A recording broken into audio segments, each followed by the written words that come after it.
Finally आज आपण 10वी पास झालो. चिअर्स म्हणत त्या 5 जणींनी वाईनचे ग्लास तोंडाला लावले. थंडगार 2 घोट पिऊन शांत झाल्या आणि मग खळखळून हसायला लागल्या. एक म्हणाली, खरं चिअर्स तर आपल्या मैत्रीला. किती वर्ष झाली ना. पहिल्या भेटीपासूनच्या आठवणींना उजाळा देणं सुरू झालं. नर्सरीच्या पहिल्या दिवशीच ओळख झाली आणि गेली 12-13 वर्ष ही मैत्री खुलत गेली, घट्ट होत गेली. खूप सारी मजा मस्ती, छोटी मोठी भांडणं, अधूनमधून रुसवे फुगवे, सिझलिंग गॉसिप्स, शेअरिंग, काळजी, आधार, आपलेपणा, प्रेम, काय नव्हतं त्यांच्या मैत्रीत. तेवढ्यात दुसरी म्हणाली, ते सगळं ठीक आहे, पण आता व्हॉट नेक्स्ट.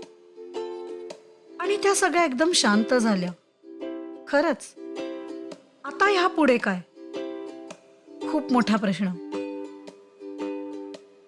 आपापल्या रडणाऱ्या मुलांना पहिल्या दिवशी शाळेत सोडून त्याही बाहेर बसून डोळे टिपत होत्या आणि एकमेकींकडे बघून खुदकन हसू आलं. तिथे झाली मैत्रीची सुरुवात. पहिले पहिले गप्पांमध्ये विषय मुलं, त्यांचे अभ्यास, शाळा, प्रोजेक्ट्स, ऍक्टिव्हिटीज हेच असायचे. मग हळूहळू जसा मोकळेपणा येत गेला तशा गप्पा वाढत गेल्या, एकमेकांना ओळखू लागल्या. एरवी मुलांना घेऊनच कधी हॉटेल, मूव्ही किंवा छोटी पिकनिक, त्यांच्या प्ले डेट्स असं चालायचं. पण एकदा मुलांना बाबांजवळ ठेवून ह्या 5 जणी डिनर पार्टी करायला गेल्या. छान जेवण आणि थोडी वाईन पोटात गेल्यावर गप्पांना उधाण आलं आणि मग एकेकीचं मनातलं खरं दुःख बाहेर पडू लागलं. प्रॉब्लेम्स खूप मोठे होते असं नाही, पण तिच्या तिच्या जगात तर ते त्रासदायकच होते. एक डॉक्टर, एक CA, एक इंजिनियर आणि 2 जणी MA असे वेगवेगळ्या क्षेत्रात उत्तम शिक्षण घेतलेल्या त्या 5 जणी. पण मुलांसाठी आणि घरासाठी करिअर सोडलं किंवा सोडावं लागलं. प्रेग्नन्सीमध्ये वाढलेलं वजन, हरवलेला कॉन्फिडन्स, फायनान्शियली नवऱ्यावर डिपेंडंट असल्याचं दुःख, शिक्षण वाया चाललंय याची खंत, त्यात कुणाचं सासूशी पटत नाही तर कुणाचं नवऱ्याशी भांडण, कुणाचा मुलांचा काही इश्यू तर कुणाला काही हेल्थ प्रॉब्लेम्स. जसजशी प्रत्येकीने आपापली स्टोरी सांगितली तसं प्रत्येकीच्या लक्षात आलं की मला जे वाटत होतं की प्रॉब्लेम्स फक्त मलाच आहेत, तर तसं नाहीये. थोड्याफार फरकांनी प्रत्येकीची कहाणी सारखीच आहे, नवीन काहीच नाही. नहीं नहीं ये बातें है पुरानी, कैसी पहेली है ये, कैसी पहेली जिंदगानी. नहीं नहीं नहीं ये बात है पुरानी. हो कैसी पहेली है ये, कैसी पहेली जिंदगानी. थामा हाँ रोका इसको किसने, ये तो बहता पानी. कैसी पहेली है ये, कैसी पहेली जिंदगानी. Hey, baby. त्यानंतर ठरवून दर महिन्याला असं भेटून मन मोकळ्या गप्पा मारायच्या, कधी रडत तर कधी हसत. खूप सुंदर बॉन्डिंग होत गेलं त्यांचं. छोटे मोठे प्रॉब्लेम्स असो किंवा आनंदाचे क्षण, एकमेकींसाठी खंबीर उभ्या असायच्या. असा हा 10वी पर्यंतचा प्रवास एकमेकींच्या साथीने सोपा झाला होता.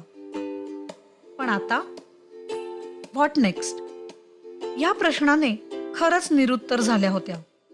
अचानक सगळं ब्लँक झालं. गेले 15-16 वर्ष मुलांमागे दिले होते. मुलं आणि घर याशिवाय काही माहितीच नव्हतं त्यांना. आणि आता मुलं मोठी होऊन इंडिपेंडंट झाली. मग आपण आता काय करायचं? करिअर तर खूप मागे पडलं होतं. पुन्हा त्यात उतरणं अशक्य होतं. तेवढ्यात एक म्हणाली, हरकत नाही, आपण आत्ता 40 तर आहोत, नव्याने काहीतरी सुरू करूयात. म्हणून पुन्हा एकदा डिस्कशनला सुरुवात झाली. कोणाचं शिक्षण काय, कोण कशात पारंगत आहे, छंद आवड काय पासून सुरुवात करून चक्क बसल्या बसल्या प्रत्येकीचं स्वॉट अनालिसिस केलं आणि तयार झाले त्यांचे पुढचे प्लॅन्स. डॉक्टर होती, तिने आवड म्हणून योग कोर्स केला होता. तर तिने ॲडोलसंट आरोग्य आणि योग ह्यावर शाळा कॉलेजेसमध्ये लेक्चर्स शिबिरं सुरू केली. CA होती, तिने अकाउंट्स क्लासेस सुरू केले. इंजिनियर होती, तिला कुकिंगची आवड म्हणून तिने कॅफे आणि फूड ब्लॉग चालू केला. एकीने तर चक्क डे केअर आणि नर्सरी चालू केलं आणि दुसरीने या सगळ्या मुलांची पुस्तकं एकत्रित गोळा करून छोट्यांची लायब्ररी चालू केली. मुलांसाठी करिअर जरी मागे पडलं तरी मुलांना घडवताना आलेल्या अनुभवातून पुढच्या स्वप्नांच्या दिशेने वाटचाल चालू केली. आँखों में गए सपना नया, आंसू तेरा एक मोती है बना, सोनी डगर पे जैसे सोई ये छाँव सुहानी, कैसी पहेली है ये, कैसी पहेली जिंदगानी, थामा हाँ रोका इसको किसने, हाँ ये तो बहता पानी, हो कैसी पहेली है ये, कैसी पहेली जिंदगानी.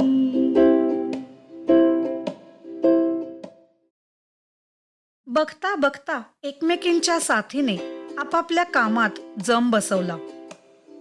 पण कितीही बिझी असल्या तरी दर महिन्याला भेटून गप्पा, शेअरिंग आणि केअरिंग यात खंड पडू दिला नाही.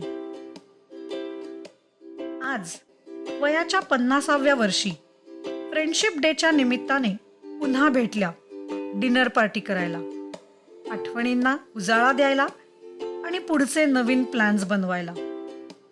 Friendship is like wine of life. Cheers. P ले इसे, इसमें नशा, जिसने पिया ज़ ज़ ज़ ज़ ज़, पी ले इसे, इसमें नशा, जिसने